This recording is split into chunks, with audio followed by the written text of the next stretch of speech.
Hello everyone, welcome to Pharmarocks YouTube channel. Pharmarocks के YouTube educational channel में आपका स्वागत है।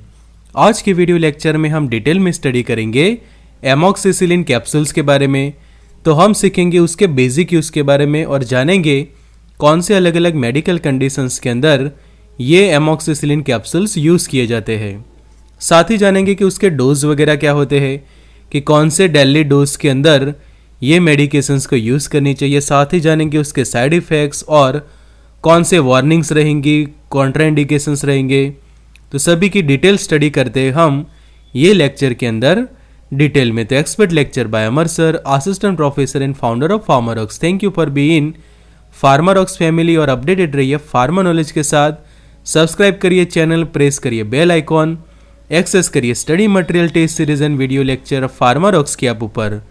अब disease and medicine related course भी फार्मारॉक्स की ऐप ऊपर अवेलेबल है, कि जहाँ पे आप सभी मेडिसिन रिलेटेड लेक्चर्स और साथों साथ उनके PDF and PPTs file access कर पाओगे अफोर्डेबल प्राइस के अंदर। तो डाउनलोड करिए फार्मारॉक्स की जो एंड्रॉयड एप्लीकेशन है गूगल प्ले स्टोर पर, Apple iPhone app on app store. Link आपको डिस्क्रिप्शन बॉक्स के अंदर मिल जाएगी। तो सबसे पहले जो बेसिक कॉन्सेप्ट है वो समझते हैं एमॉक्सिसिलिन के कैप्सूल्स के बारे में। तो एमॉक्सिसिलिन जो कैप्सूल्स हम कहें तो वो है एंटीबायोटिक क्लास का मेडिकेशन हम कह सकते हैं, और इसको बीटा लैक्टम एंटीबायोटिक ड्रग कहा जाता है।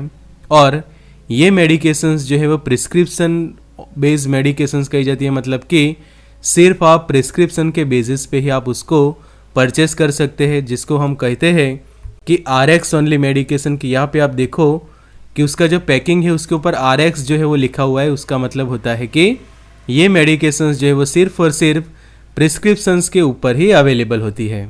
फिर ये जो एमॉक्सिसिलिन जो मेडिकेशंस है वो बहुत सारे बैक्टीरियल इन्फेक्शंस को ट्रीट करने के लिए यूज़ किया जाता है। तो ये था primary basic information about the amoxicillin capsules.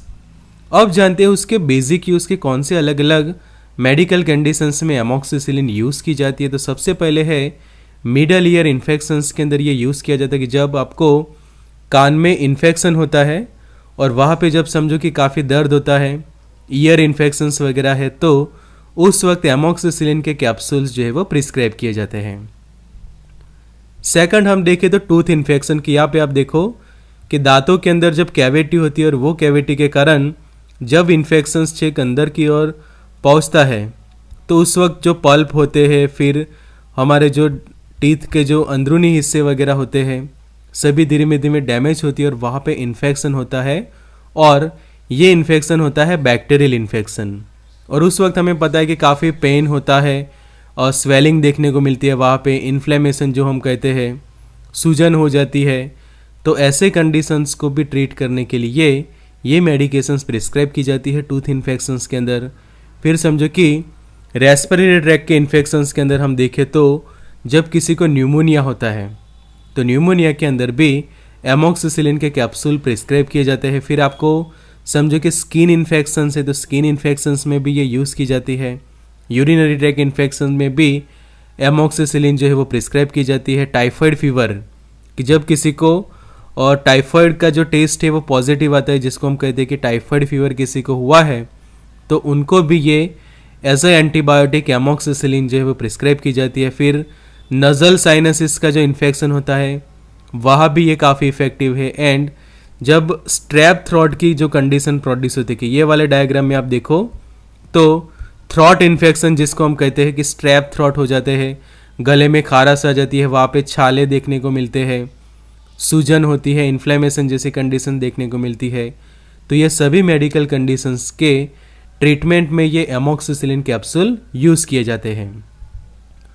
अब जानते हैं उसकी अलग अलग स्ट्रेंथ की कैप्सूल्स कितनी स्ट्रेंथ में अवेलेबल है। तो उसके आप कैप्सूल्स देखें तो 250 मिलीग्राम के और 500 मिलीग्राम के कैप्सूल्स जो है वो अवेलेबल रहते हैं। और इसके अंदर आप उसका पैकिंग देखो तो RX खास आपको लिखा हुआ देखने को मिलता है। फिर यहाँ पे ये रेड लाइन, कि पहले भी मैंने आपको लेक्चर्स में सिखाया हुआ है कि रेड लाइन का मतलब होता है कि ये मेडिकेशंस जो है वो प्रिस्क्रिप्शन बेस्ड मेडिकेशन और साथों साथ एंटीबायोटिक क्लास का मेडिकेशन है, कि जिसको मेडिकल सुपरविजन के अंडर में ही यूज़ करनी चाहिए प्रॉपर प्रिकॉशंस के साथ, कि ये मेडिकेशंस का कभी भी सेल्फ मेडिकेशन आपको नहीं करनी है। साथों साथ यहाँ पे देखो शेड्यूल एच ड्रग की भी यहाँ पे वार्निंग लिखी हुई है इसके लेबल के ऊपर के, जिसका मतलब होता है कि प्रॉपर मेडिकल प्रैक्टिशनर के प्रिस्क्रिप्शन और उनके एडवाइस और साथों साथ सुपरविजन के अंडर में ही आपको ये यूज़ करनी होती है। फिर दूसरी जो हम स्ट्रेंथ देखें तो वो 500 मिलीग्राम के टैबलेट आते हैं कि अलग अलग ब्रांड नेम से आपको ये मिल जाएगी, बट मेन जो आपको याद रखना होता है उसका सॉल्ट कंपोजिशन, तो वो है ये एमॉक्सिसिलिन। कि ब्रांड नेम तो आपको बहुत सारे मिल जाएंगे सेम मेडिसिन के, बट जेनेरिक नेम जो है उसका एक ही होता है कि दैट इज़ ए एमॉक्सिसिलिन। तो उससे खास याद रखोगे तो जो है वो काफ़ी आसानी रहेगी स्टडी के अंदर। तो दो स्ट्रेंथ उसकी खासकर अवेलेबल है, 250 और 500 मिलीग्राम के कैप्सूल्स। अब समझते हैं उसके मैकेनिज्म्स के बारे में कि किस तरह से ये मेडिकेशंस काम। तो एमॉक्सिसिलिन जो है वो क्या करती है कि किसी भी बैक्टीरिया के अंदर जो उनकी सेल वॉल होती है, उनकी सेल वॉल का जो सिंथेसिस होता है वो जो है वो इनहिबिट करता है। मतलब कि यहाँ पे आप देखो ये डायग्राम के अंदर ये बैक्टीरिया है और उसके आसपास ये उसकी सेल वॉल होती है कि किसी भी सेल होता है तो उसके सेल के आसपास उसकी एक वॉल होती है कि जिसको कहा जाता है सेल वॉल। तो ये सेल वॉल का जब सिंथेसिस होता है तो ये सिंथेसिस की जो प्रोसेस होती है उसको इनहिबिट कर देता है ये एमॉक्सिसिलिन मेडिकेशन की, जिससे आगे जाके वो बैक्टीरिया जो है वो सर्वाइव नहीं कर पाता, बिकॉज उसकी जो ये सेल वॉल होती है उसका लाइसिस हो जाता है, मतलब कि वो प्रॉपर बन ही नहीं पाती और वो डैमेज हो जाती है, जिससे वो बैक्टीरिया जो है वो सर्वाइव नहीं कर पाता और उसकी डेथ हो जाती है। इस तरह से ये मेडिकेशन जो है वो बैक्टीरियासिडल एक्शन देती है, मतलब कि ये जो है वो बैक्टीरिया को कर देती है किल। सीडल मतलब कि कंप्लीटली उनको किल करके अपने फार्माकोलॉजिकल एक्शन देता है। तो अब समझना जरूरी कि ये सेल वॉल सिंथेसिस कैसे होता है और किस तरह से वो प्रोसेस अटक जाती है। तो हमें पता है कि एमॉक्सिसिलिन जो है वो बीटा लैक्टम क्लास का एंटी माइक्रोबियल एंटीबायोटिक है। तो ये क्या करता है कि ट्रांस पेप्टिडेशन की जो प्रोसेस होती है उसको इनहिबिट करवा देता है। कैसे करवाता है? तो बीटा लैक्टम जो है वो बाइंड होते हैं पेनिसिलिन बाइंडिंग प्रोटीन से और वो इनहिबिट कर देते हैं ट्रांस पेप्टिडेशन की प्रोसेस। अब ट्रांस पेप्टिडेशन की प्रोसेस जरूर होती है cross linking process in cell wall synthesis की। ये बैक्टीरिया है तो बैक्टीरिया के आसपास ये जो आप सेल वॉल देख रहे हैं तो उसके सिंथेसिस के लिए ये ट्रांस पेप्टिडेशन की प्रोसेस को होना जरूरी है। अब ये प्रोसेस होने से कौन रोकता है? तो ये एमॉक्सिसिलिन रोकता है। और कैसे रोकता है? तो वो बाइंड होता है पेनिसिलिन बाइंडिंग प्रोटीन से, कि यहाँ पे आप देखो ये जो पेनिसिलिन बाइंडिंग प्रोटीन्स होते हैं उससे बाइंड होके वो आगे जाके ये सेल वॉल का लाइसिस करवा देता है, कि जिससे लेटर आप देखोगे तो ये मेडिकेशंस देने के बाद ये रप्चर हो जाती है सेल वॉल। यहाँ पे आप देखो ये ब्रेक हो गया, यहाँ पे ब्रेक हो चुका है, मतलब कि प्रॉपर सेल वॉल जो है वो का सिंथेसिस नहीं हो पाता, कि जिसको कहा जाता है कि ऑटोलाइटिक एंजाइम्स जो है वो बैक्टीरियल सेल वॉल के वहाँ पे एक्टिव होके उसका जो है वो रप्चर कर देते, उसको प्रॉपर सिंथेसिस नहीं होने देते और सेल वॉल का सिंथेसिस ना होने के कारण, उसका रप्चर हो जाने के कारण जो भी बैक्टीरिया होता है वो जो है वो किल हो जाता है, उसकी डेथ हो जाती है। तो उस तरह से ये मेडिकेशंस जो है वो अपनी एक्शन देता है। अब समझना जरूरी है कि ये कितने डेली डोज के अंदर यूज़ किया जाता है। तो हम समझेंगे अलग अलग कैटेगरी के अकॉर्डिंग टू उसके डोज समझेंगे। तो सबसे पहले कि जो एज रहती है 0 to 2 मंथ की एज, तो जो पीडियाट्रिक डोज जो हम कहते हैं चिल्ड्रन के लिए चाइल्ड डोज, तो वो रहेगा 30 milligram per KG per day. की मैक्सिमम डोज कितना होना चाहिए? 30 milligram per KG per day की। समझो कि बच्चे का जो वजन है सिर्फ 5 किलोग्राम जितना वेट है, तो मेडिसिन किस तरह से देनी है कि समझो कि 1 किलोग्राम वेट होता है तो उसके लिए जो डोज होता है वो है 30 मिलीग्राम। तो बच्चे का वेट समझो कि है 5 किलोग्राम, तो उसके लिए कितना डोज रहेगा? तो 5 × 30 इज इक्वल टू होगा 150 मिलीग्राम। तो समझो कि इस तरह से कि वेट के अकॉर्डिंग टू आपको जो है वो डोज कैलकुलेट करना होता है कि अगर मेडिकेशंस यूज़ हो रही है एज ग्रुप 0 to 2 मंथ के बीच में, कि जो पीडियाट्रिक डोज हम कहते हैं। उसी तरह से जो नेक्स्ट हम देखें तो सेकंड अब एज ग्रुप हम देखें तो वो है 3 मंथ से लेकर 12 मंथ के, 2 महीने के ऊपर से लेके 12 इयर्स की एज तक के जो चिल्ड्रंस होते हैं उनके लिए डोज क्या रहेगा, तो उनके लिए डोज रहता है 20 milligram per KG per day in divided dose every 12 hour, कि डिवाइडेड में देना है कि समझो कि किसी बच्चे का जो वेट है वो है एटलीस्ट 20 किलोग्राम जितना समझो कि उसका वेट है। अब हमें पता है कि 1 किलोग्राम समझो कि उसका वेट होगा तो डोज देना है आपको 25 मिलीग्राम।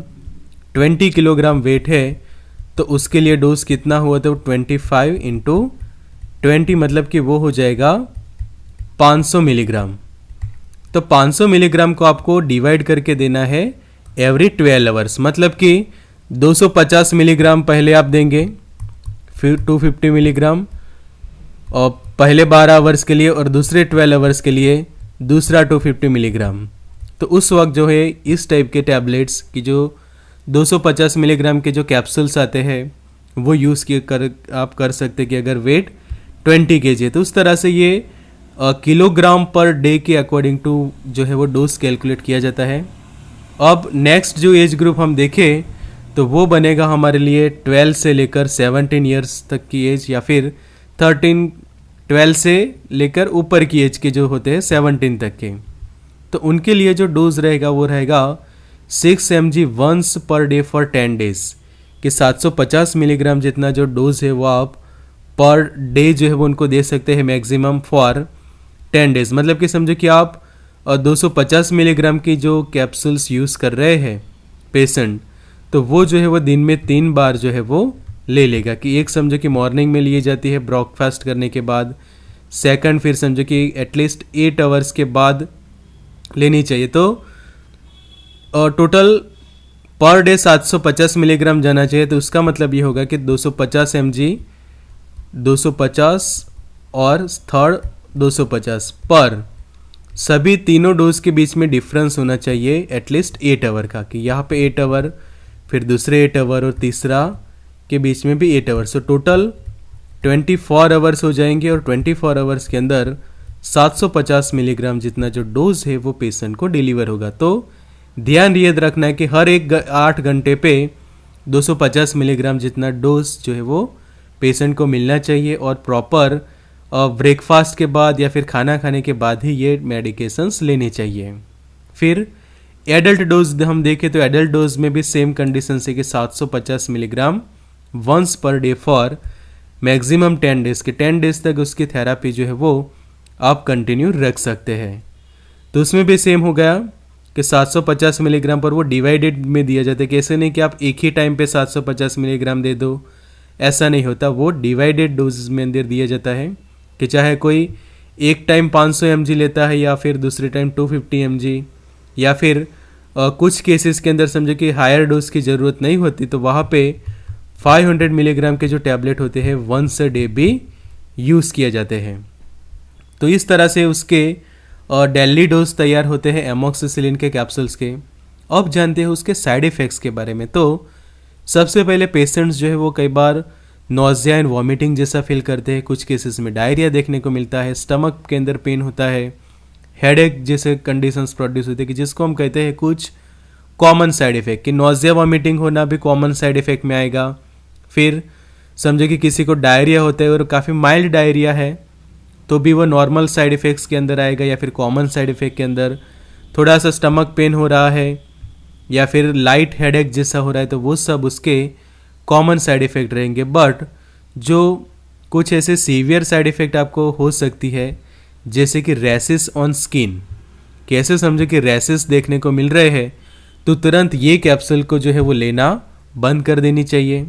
सेकंड, वजाइनल इचिंग जैसा हो रहा है या फिर वजाइनल डिस्चार्ज हो रहा है ये टैबलेट्स को खाने के बाद, तो भी उसको लेना बंद कर देनी चाहिए। और अगर आपकी जो टंग है वो वहाँ पे सूजन देखने को मिलती है, वो इस तरह से ब्लैक हो जाती है और वहाँ पे आपको ऐसे हेयर देखने को मिलते हैं, जिसको कहा जाता है ब्लैक और हेयरी टंग, तो ऐसे कंडीशन में भी एमोक्सिसिलिन को लेना तुरंत बंद कर देना चाहिए कि जिससे ये मेजर साइड इफ़ेक्ट जो है नीचे 3 जो है वो मेजर साइड इफ़ेक्ट्स जो है वो प्रोड्यूस ना हो। अब समझते उसके वार्निंग्स एंड कॉन्ट्रा इंडिकेशंस कि कौन से कंडीशंस में आपको इसको यूज़ नहीं करनी है। तो सबसे पहले तो हाइपर सेंसिटिविटी की, यहाँ पे आप देखो ये दोनों पर्सन को कि फेस के ऊपर इस तरह से पिंपल्स जैसा हो जाना, रैसेस जैसा डेवलप हो जाना कि जिसको हम कहते हैं सीवियर एलर्जिक रिएक्शन, या फिर ये लेने के बाद आपको सर्दी जुकाम जैसा फील हो रहा है, स्नीजिंग जैसा हो रहा है कि जिसको हम कहते हैं कि एलर्जी। तो उसका मतलब ये होगा कि आपको एमोक्सिसिलिन की एलर्जी है या फिर पेनिसिलिन कंटेनिंग जितने भी अलग अलग एंटीबायोटिक है वो सभी की आपको एलर्जी है। तो ये मेडिकेशंस ना ले। समझो कि किसी को लीवर प्रॉब्लम है तो भी एमोक्सिसिलिन के कैप्सूल यूज़ ना करें।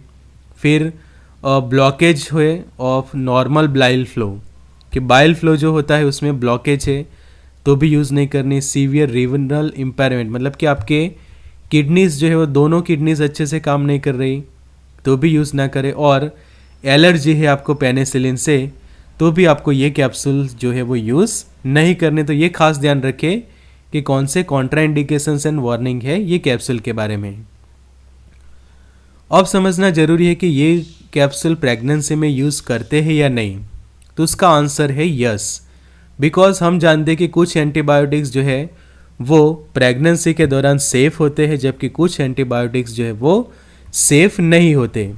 बट हमारा जो ये एंटीबायोटिक है एमोक्सिसिलिन कैप्सूल तो वो है कैटेगरी बी के अंदर कि जो US food and drug administration की जिसको हम कहते हैं एफडीए देता है। तो एफडीए की ये कैटेगरी बी के अंदर आता है प्रेगनेंसी के कि जिसको कहा जाता है कि और सेफ है यूज़ करने के लिए ड्यूरिंग द प्रेगनेंसी कि प्रेगनेंसी के दौरान जो है वो आप उसको यूज़ कर सकते। तो एक सेफ्टी है प्रेगनेंसी के दौरान कि प्रेगनेंसी के अंदर ये लेने से कोई भी ऐसे रिस्क वगैरह डेवलप नहीं होते। तो it is safe to use during the pregnancy.